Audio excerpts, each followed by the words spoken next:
अस्सलाम वालेकुम दोस्तों, ज़िशान हुसैन एक और वीडियो के साथ हाजिर खिदमत है। आज हम अपने इस व्लॉग में बात करेंगे पाकिस्तान और जनूबी अफ्रीका के दरमियान जो पहला टी20 खेला गया, उसमें हमसे क्या क्या गलतियां हुई, टीम क्यों हारी। तो भाई आपने सुना होगा कि जो मेंढक होता है वो अगर किसी पानी में रहता है तो उसके मुताबिक वो अपने बॉडी टेम्परेचर को मेंटेन करता रहता है।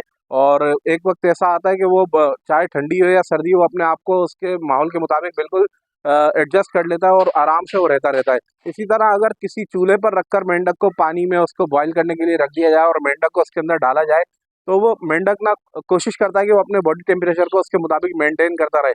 लेकिन ऐसा मुमकिन नहीं होता। एक वक्त आता है कि वो पानी का टेम्परेचर इतना बढ़ जाता है कि उसके लिए वहाँ पर सर्वाइव करना मुश्किल हो जाता है। और फिर मेंढक सोचता है कि भाई अब मैं यहाँ से निकल के छलांग लगा लूँ ताकि मेरी जो है जान बच जाए। भाई अब तो ये बर्दाश्त से बहुत बाहर हो गया। लेकिन मेंढक जो है उस वक्त तक अपनी सारी एनर्जी अपने बॉडी टेम्परेचर को उसके मुताबिक करने में ज़ाया कर देता है।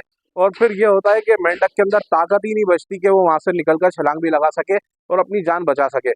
पाकिस्तान क्रिकेट टीम के साथ भी कुछ ऐसा ही है। हमारे जो कप्तान है मोहम्मद रिजवान, उन्होंने पहले टी20 में जिस तरह जितने सुस्त अंदाज में बैटिंग की, वो सोचते रहे कि भाई मैं विकेट पर खड़ा रहूंगा तो ऐसा होगा कि मैं आगे जाकर रन रेट कवर कर लूंगा, हमारे कुछ खिलाड़ी आएंगे, लंबे लंबे शॉट्स मारेंगे, ये होगा वो होगा। रन बॉल भी नहीं खेले भाई, वो इतना सुस्त खेले। आप उनकी टिमिड अप्रोच का अंदाजा आप इस बात से लगाएं कि टी20 जो क्रिकेट है उसका फास्टेस्ट क्रिकेट कहा जाता है इंटरनेशनल क्रिकेट में।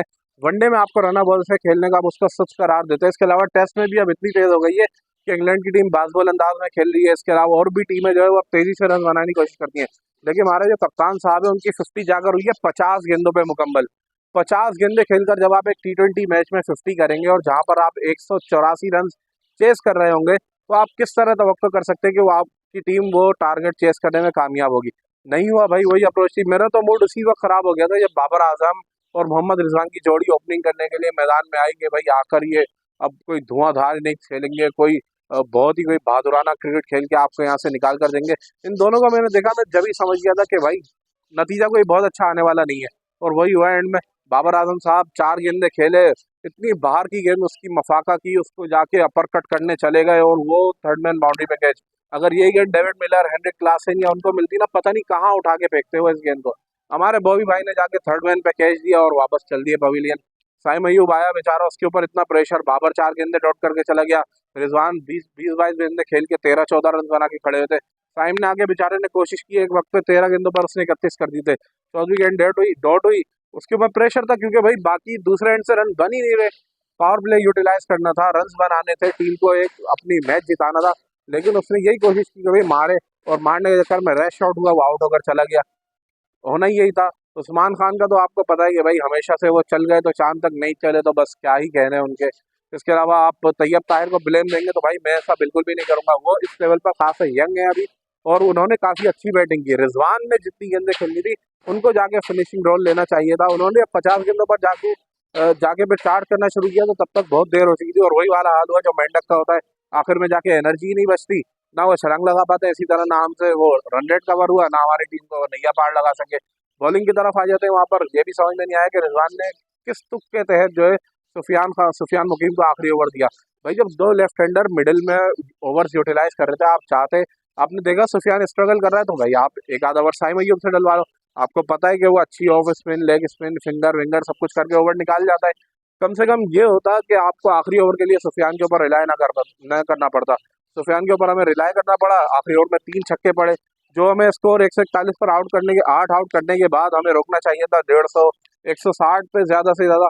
वो हो गए 184 रन। तो फिर एंड में आपके सामने नतीजा, पार स्कोर जो है इस ग्राउंड पर डरबन के 171 रन है, हमने 182-83 रन करा दिए, 184 का हदफ मिला। हमारी टीम तो भाई इरफान नियाजी के साथ मुसलसल ज्यादती हो रही है।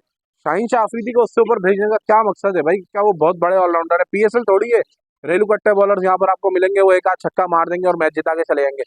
ऐसा नहीं है भाई, इंटरनेशनल क्रिकेट है, यहाँ पर वही खिलाड़ी आते हैं जो ये डिजर्व करते हैं। उन्होंने देख लो क्या क्या किया शाहीन शाह अफरीदी ने, कुछ भी नहीं हो सका। इरफान नियाजी आया, उसने भी देखा स्कोरबोर्ड का प्रेशर यहाँ गया हुआ है तो उसने भी हिट आउट किया, आउट होकर चला गया। यार खैर, जब इतना नेगेटिव हुआ है तो एक आधा पॉजिटिव भी ये हुआ है कि शाहीन शाह अफरीदी की बॉलिंग में थोड़ा सा रिदम वापस लगाए। इसके अलावा अगर आप देखें तो अब्बास अफरीदी, जिनके बारे में देखकर लगता नहीं है कि यार ये भाई बहुत कोई इतना एक्सट्रीम बॉलर होगा, इस तरह की बॉलिंग कर रहा है, लेकिन ये है कि वो बहुत अच्छी परफॉर्मेंस दे रहे हैं। अब तक ऑस्ट्रेलिया में देखें, आप न्यूजीलैंड में देखें, जिम्बाब्वे में देखें, या यहाँ पहले मैच भी देखें, बहुत अच्छी बॉलिंग की। शाहिन शाह अफरीदी को मुबारकबाद देंगे, उनकी 100 विकेट गई इंटरनेशनल क्रिकेट में और तीसरे पाकिस्तानी मेंस क्रिकेट में बने जिन्होंने 100 विकेटों का समयमूल ओवर किया है। अगला जो T20 है वो जुमे का होगा, देखते हुए पाकिस्तान टीम बाउंस बैक करती है या नहीं। अगली वीडियो में मुलाकात होगी, लाइक शेयर और सब्सक्राइब जरूर करें।